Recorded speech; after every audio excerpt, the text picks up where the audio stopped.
Morning students. Today we are going to see a topic recursive problem solving. So recursive அப்படினா என்ன, recursive process அப்படினா என்னன்னு சொல்லி நம்ம last section of video பார்த்திருக்கோம். So problem solving அப்படினா நம்ம என்னன்னு பார்க்கலாம். Each solver should test the size of the input. If the size is small enough, the solver should output the solution to the problem directly. If the size is not small enough, the solver should reduce the size of the input and call a subsolver to solve the problem with the reduced input. So இப்போ பார்த்தீங்கன்னா நம்ம ஒரு ப்ராப்ளத்தை solve பண்ணுறோம் அப்படின்னா அந்த problem solver பார்த்தீங்கன்னா first எதை செக் பண்ணோம் அப்படின்னா அந்த ப்ராப்ளத்தோட இன்புட்டுடைய சைஸ்.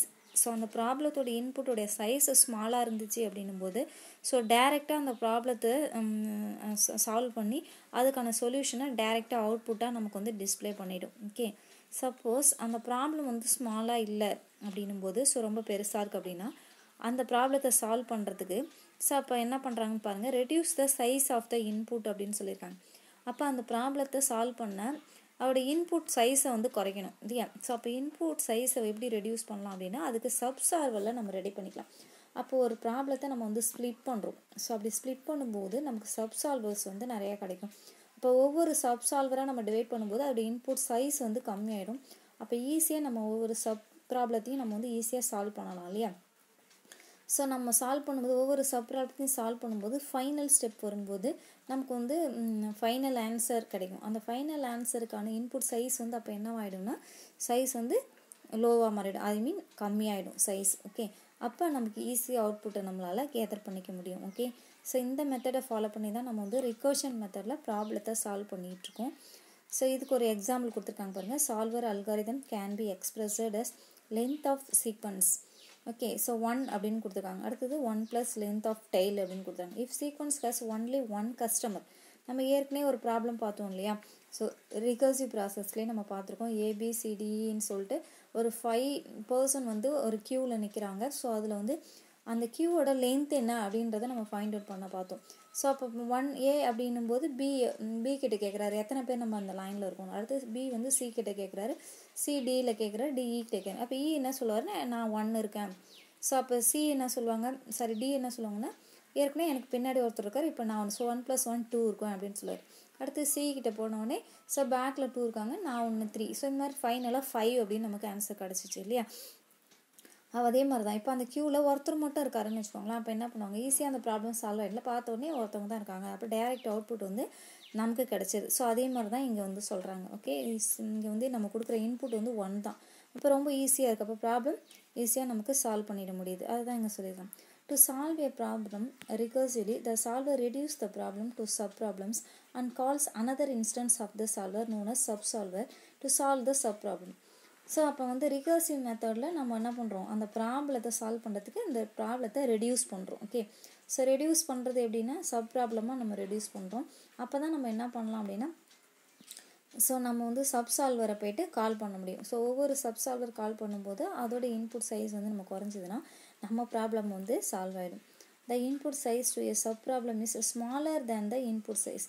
நம்ம எடுத்துக்கூடிய அந்த சப் ப்ராப்ளம் பார்த்திங்கன்னா நம்மளோட ஒரிஜினல் ப்ராப்ளத்தோடைய இன்புட் சைஸை விட ஸ்மாலாக கண்டிப்பாக இருக்கணும் அப்படின்றாங்க. When the solver calls a subsolver it is known as recursive call. அப்போ ஒரு நம்ம ப்ராப்ளத்தோடைய சால்வர் வந்து அதோடைய சப்சால்வரை வந்து எத்தனை டைம் கால் பண்ணணும், நிறைய டைம் கால் பண்ணணும் இல்லையா. அந்த ப்ராப்ளத்துக்கு தகுந்த மாதிரி 2 டைமாக இருக்கலாம், 3 டைமாக இருக்கலாம், 5 டைமாக இருக்கலாம். ஸோ அந்த மாதிரி போய் கால் பண்ணணும். அந்த மாதிரி கால் பண்ணுற அதை தான் நம்ம என்னன்னு சொல்லணும்னா ரிகர்சிவ் கால் அப்படின்னு சொல்கிறோம். The magic of recursion allows the solver to assume that the subsolver outputs the solution to the subproblem. And from the solution to the subproblem, the solver constructs the solution to the given problem. இப்போ நம்ம அந்த மாதிரி sub problem அதாவது recursive கால் அப்படின்னு சொன்னோம் இல்லையா. இப்போ ஒவ்வொரு சப் ப்ராப்ளத்தையும் போயிட்டு மெயின் சால்வர் வந்து கால் பண்ணுது. அப்படி கால் பண்ணும்போது அதோட இன்புட் சைஸ் எல்லாமே கம்மியாக இருக்கும்னு நான் சொல்லியிருக்கேன். அப்படி கால் பண்ணுறோம் அப்படின்னா அதில் கிடைக்கக்கூடிய சொல்யூஷன் ஒவ்வொரு சப் ப்ராப்ளத்துலேருந்து கிடைக்கக்கூடிய சொல்யூஷனை எடுத்துக்கிட்டு அதை வச்சு இன்னொரு சப் ப்ராப்ளத்தை கால் பண்ணும்.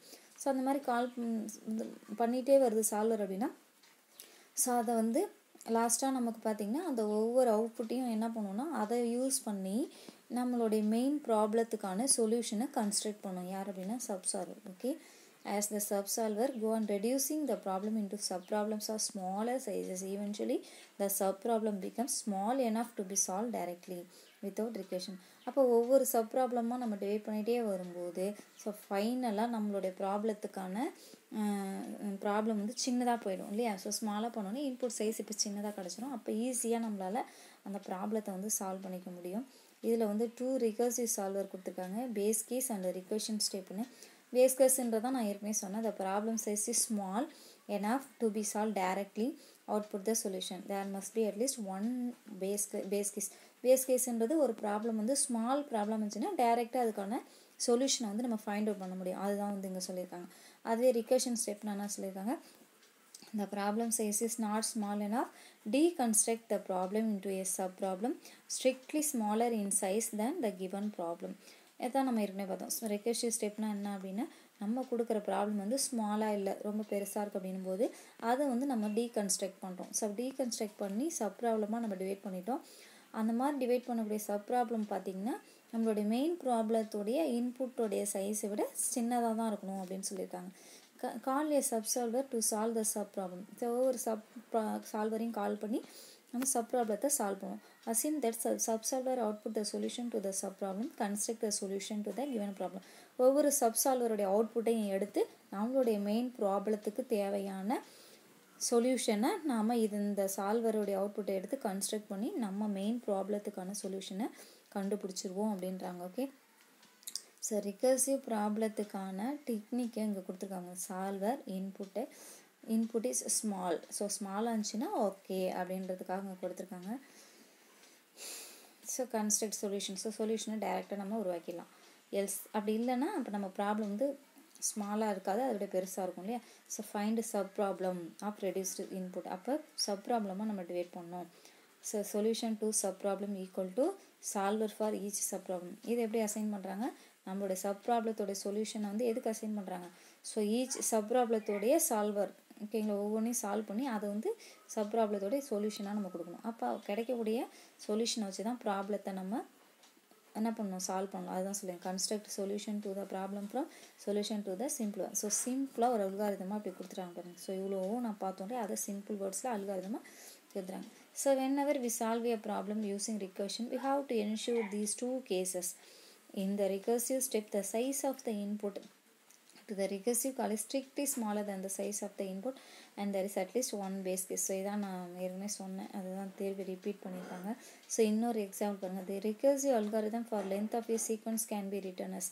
ஸோ இதுக்கான recursive algorithm ஒன்று கொடுத்துருக்காங்க, length of s. ஸோ நம்மளுடைய ப்ராப்ளம் அதாவது ஸ்பெசிஃபிகேஷன் என்ன அப்படின்னா லென்த் ஓகேங்களா. ஸோ எஸ் அப்படின்னு கொடுத்தாங்க, இன்புட் வந்து எஸ், ஸோ அவுட்புட் வந்து நமக்கு லென்த் ஆஃப் எஸ்ன்னு கிடைக்கும். எஸ் கேஸ் ஒன் கஸ்டமர் ஓகேங்களா, எஸ் அப்படின்றது ஒரு கஸ்டமர்னு எடுத்துக்கலாம். ஸோ வந்து அப்போ கண்டிஷன் வந்து ட்ரூ அப்படின்னா 1, எல்ஸ் சப்போஸ் இல்லை 1 அப்படின்னா ப்ராப்ளம் சொல்யூஷன் கிடச்சிச்சு, இல்லை அப்படின்னும்போது அப்போ என்ன ஆகும், லென்த் அதிகமாக, அப்போ 1 + லென்த் ஆஃப் டெய்ல் எஸ் அப்படின்னு சொல்லிட்டாங்க. ஸோ ரிகர்ஷன் ஸ்டெப் வந்து இங்கே தேவைப்படுது அப்படின்னு சிம்பிளாக கொடுத்துட்டாங்க. ஸோ இன்னொரு அல்காரிதம் கொடுத்துருக்காங்க, design A recursive algorithm to compute a⁴n. we construct an iterative algorithm to compute a⁴n. So a⁴n வந்து எப்படி ஃபைண்ட் அவுட் பண்ணுறது, ஸோ இதை வந்து ரிகர்சிவ் மெத்தடில் நமக்கு வந்து எப்படி கொடுக்கணும் அப்படின்னு சொல்லியிருக்காங்க பாருங்கள். இதுக்கு ஒரு எக்ஸாம்பிள் கொடுத்துருக்காங்க, a⁴n can be defined recursively as. So பாருங்கள் 1 if n = 0, so a × a⁴n - 1. otherwise the recursive definition can be expressed as a recursive solver for computing power of a⁴n. So power of a⁴n தான் நம்ம கண்டுபிடிப்போம். என்னன்றது என்ன நமக்கு தெரியாது. So என்னன்றது நம்ம எடுத்துக்கூடிய நம்பராக இருக்கலாம், n வந்து > 0 0 இருக்கலாம், இல்லை 0 விட அதிகமாக இருக்கலாம்னு சொல்லிட்டாங்க. ஸோ அவுட்புட் வந்து நமக்கு a⁴n, அதாவது சொல்யூஷன் கிடைக்கணும், a⁴n சொல்யூஷன் கிடைக்கணும். இப்போ கண்டிஷன் நம்ம கொடுக்குறோம், இஃப் n = 0 இருந்துச்சுன்னா ட்ரூ, அப்போ 1 நமக்கு டைரெக்டாக வேல்யூ கிடைக்கும். எல்ஸ் அப்படின்னும் போது ஸோ ரிகர்சிவ் ஸ்டெப்பை வந்து நம்ம கொடுக்க சொல்லியிருக்காங்க ஓகேங்களா. ஸோ எனிதிங் பவர் 0 = 1 இல்லையா, அப்போ a⁴0 அப்படின்னும்போது 1ன்னு அவுட்புட் கிடச்சிச்சு. அப்போ வேறு வேல்யூ கொடுக்கும்போது ஸ்டெப் வந்து மாறும். அப்போ எல்ஸில் நம்ம கொடுக்குறோம், எல்ஸ் அப்படின்னும்போது ஸோ நமக்கான இங்கே ஃபார்முலா கொடுத்துறாங்க, a × power of a, n - 1. இதுதான் வந்து recursion step. So recursive process with solver for calculating power of 2⁵. இப்போ நம்ம வந்து ஏவோட வேல்யூ 2ன்னு எடுத்துக்கலாம், என்னோட வேல்யூ 5ன்னு எடுத்துக்கலாம். ஸோ இதுக்கான சொல்யூஷனை தான் நம்ம இங்கே கொடுத்துருக்காங்க பாருங்கள். அப்போ என்ன வந்து நம்ம வந்து என்னென்னு எடுத்துக்கணும், ஃபஸ்ட்டு 0ன்னு எடுத்துக்கணும், அப்புறம் 1ன்னு எடுத்துக்கணும், 2 3 4 5 வரைக்கும் நம்ம எடுத்துக்கணும். அப்போ ஃபஸ்ட்டு ஸ்டெப் 2⁵. ஸோ ஆன்சர் என்ன கிடைக்கும், நமக்கு 1ன்னு கிடைக்கும். இல்லையா? அடுத்தது அந்த 1 அப்படியே வச்சுக்கலாம். அடுத்தது 2 to the power of 1. Okay, so 1 தானே கிடச்சிருக்கு. So 2 to the power of 1. So இப்போ நமக்கு ஆன்சர் வந்து 2ன்னு கிடைக்கும். அடுத்து 2 to the power of 2 answer என்ன கிடைக்கும்? நமக்கு 4ன்னு கிடைக்கும். அடுத்து 2 to the power of 3. So என்ன கிடைக்கும்? நமக்கு 8ன்னு கிடைக்கும். அடுத்து 2 to the power of 4. அடுத்து என்ன கிடைக்கும்? 4 அப்படிங்கும்போது 16 கிடைக்கும். அப்போ 2 to the power of 5 அப்படிங்கும்போது ஸோ நமக்கு வந்து 32ன்னு கிடைக்கும் இல்லையா? ஸோ இப்படி தான் நம்ம வந்து ரிகர்சிவ் ப்ராசஸ் வந்து நம்ம வந்து கால்குலேட் பண்ணுறோம் அப்படின்றத ஸ்டெப் பை ஸ்டெப்பாக நமக்கு வந்து கொடுத்துருக்காங்க பாருங்கள். ஸோ என்னோட வேல்யூ எப்படி ரைஸ் ஆகுது அப்படின்றது தான் இங்கே உங்களுக்கு ஸ்டெப்பாக வந்து இங்கே வந்து கொடுத்துருக்காங்க. So recursive process with solver for calculating solver அப்படின்றது. ஸோ இதை வந்து ரிகர்சிவ் ப்ராசஸ் எப்படி கொடுத்துருக்காங்க, இதுதான் வந்து ரிகர்சிவ் ப்ராசஸ்ன்றது. இந்த மாதிரி இது வந்து நார்மலாக நம்ம வந்து சால்வ் பண்ணக்கூடிய மெத்தடு. இது வந்து ரிகர்சிவில். ஸோ பாருங்கள் சால்வ் பண்ணியிருக்காங்க ஒவ்வொன்றுத்தையும். 2 to the 2,5 கொடுத்துட்டு 2 into power of 2,5. ஸோ ஒவ்வொன்றையும் 2 மல்டிப்ளை பண்ணும்போது நமக்கு ஃபைனல் ஆன்சர் 32ன்னு கிடைக்கும். So recursive process of power of 2,2. So நம்மளோட ப்ராப்ளம் பாருங்கள் இப்போ ஸ்மால் ஆகிடுச்சு. ஃபஸ்ட்டு வந்து 2 to the power of 1 ஈஸியாக நம்ம கண்டுபிடிச்சோம். அடுத்து 2 to the power of 2, 2 to the power of 3 கண்டுபிடிச்சி லாஸ்ட்டாக ஸ்மாலாக வந்து 2 into 16 அப்படின்னும் போது ப்ராப்ளம் ஸ்மால் ஆகிடுச்சு. இப்போ 32 நமக்கு ஆன்சர் கிடச்சிச்சு. ஓகேவா? ஸோ நெக்ஸ்ட் இன்னொரு சிம்பிள் எக்ஸாம்பிள் ஒன்று கொடுத்துருக்காங்க. A corner covered board is a board of 2 to the power of n into 2 to the power of n squares in which the square at one corner is covered with a single square tile. ஓகேவா? இப்போ triomino is a L-shaped tile formed with 3 adjacent squares. இப்போ இந்த problem பார்த்தீங்க அப்படின்னா இந்த diagram பார்க்கும்போதே உங்களுக்கு தெரியும். ஸோ இதில் பார்த்தீங்கன்னா இது வந்து ஒரு ஸ்கொயர்னு வச்சுக்கோங்களேன். ஸோ இதில் வந்து நம்ம இந்த ஸ்கொயரை வந்து டிவைட் பண்ணுறோம். இல்லை லாஸ்ட்டில் பாருங்கள் ஒரு கார்னர் டைல்ஸை மட்டும் என்ன பண்ணியிருக்காங்கன்னா கவர் பண்ணியிருக்காங்க இல்லையா? இந்த மாதிரி கவர் பண்ணியிருக்காங்க. இதை நம்ம எந்த சைடு வேணாலும் இதை வந்து நம்ம ரொட்டேட் பண்ணிக்கலாம் அப்படின்னு சொல்கிறாங்க. இப்போ இதை வந்து நம்ம டிவைட் பண்ணுறோம். ஸோ டிவைட் பண்ணிவிட்டு இந்த கார்னர் என்னன்னு சொல்கிறாங்க பாருங்கள். So the size of the problem is n. So நமக்கு இந்த ப்ராப்ளத்தோடைய சைஸை வந்து என்னன்னு கொடுத்துட்டாங்க. இதை சால்வ் பண்ண சொல்கிறாங்க. ரிகர்ஷன் மெத்தடில் வந்து நமக்கு சால்வ் பண்ண சொல்கிறாங்க. பேஸ் கேஸ் வந்து 1. It is a 2 into 2 corner cover board.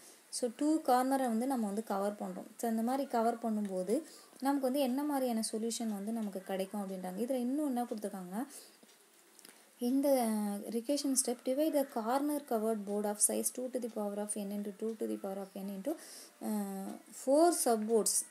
So each of size 2 to the power of n minus 1 into 2 to the power of n minus 1 by drawing horizontal and vertical line through the center of the board.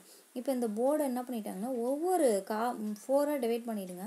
So இந்த 4 சப்போர்டில் ஒவ்வொரு கார்னர்லேயும் இருக்கக்கூடிய corner டைல்ஸை மட்டும் cover பண்ணிவிடுங்க அப்படின்னு சொல்லிட்டாங்க. அப்போ cover பண்ணியாச்சு. So ஓகேவா? ஸோ இந்த மாதிரி நமக்கு வந்து கவர் பண்ணியாச்சு. ஸோ இதுதான் நமக்கு வந்து இது மாதிரி கவர் பண்ணியிருக்காங்க பாருங்கள் கீழே கொடுத்துருக்காங்க பாருங்கள். ஸோ இந்த மாதிரி நமக்கு வந்து கவர் பண்ணியாச்சு. ஓகே, ஸோ இதான் என்ன சொல்லுவாங்க, recursive process of covering corner covered board of size 2 into 2 to the power of 3 அப்படின்னு நம்ம கொடுத்துருக்காங்க பாருங்கள். ஸோ இந்த மாதிரி நம்ம வந்து கவர் பண்ணியாச்சு. ஸோ இதில் we have 4 sub problems whose size is strictly smaller than the size of the problem. We can solve of each the sub problem.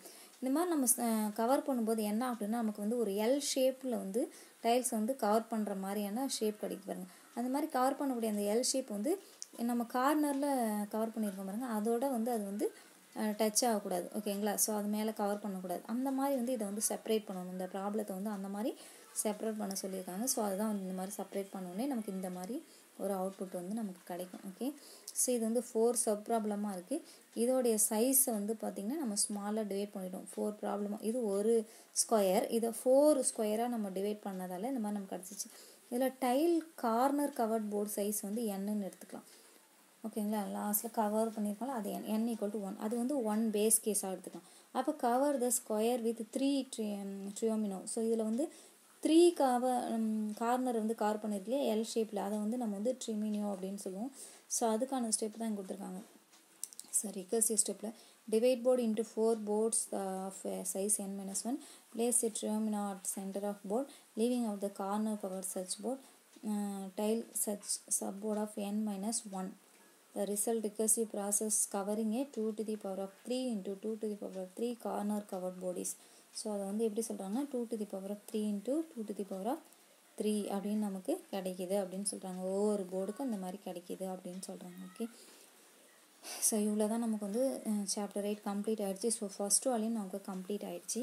So next கிளாஸ்லேருந்து நம்ம வந்து செகண்ட் வால்யூம் நம்ம பார்க்க போகிறோம். ஓகே, ஸோ இதில் ஏதாவது doubts இருக்குது, இதில் புக் பேக்கில் ஏதாவது டவுட்ஸ் இருந்துச்சுன்னா ஸோ கேளுங்க. ஸோ 1 மார்க்ஸ்லாம் ரொம்ப ஈஸி, இந்த அப்படியே டைரெக்டாக இருக்கும். ஸோ எல்லாத்தையும் மார்க் பண்ணிங்க. நான் அதை அப்புறமா உங்களுக்கு ரிவிஷன் கொடுக்குறேன். ஸோ அதில் வந்து அதில் எல்லாமே நான் உங்களுக்கு கொடுத்துட்றேன். ஸோ எக்ஸ்ட்ரா ஏதாவது சம் இருந்துச்சுன்னா நான் அதை உங்களுக்கு சொல்லிடுறேன். ஓகே, செகண்ட் வால்யூம் நெக்ஸ்ட் கிளாஸ்லேருந்து பார்க்கலாம். Okay, thank you.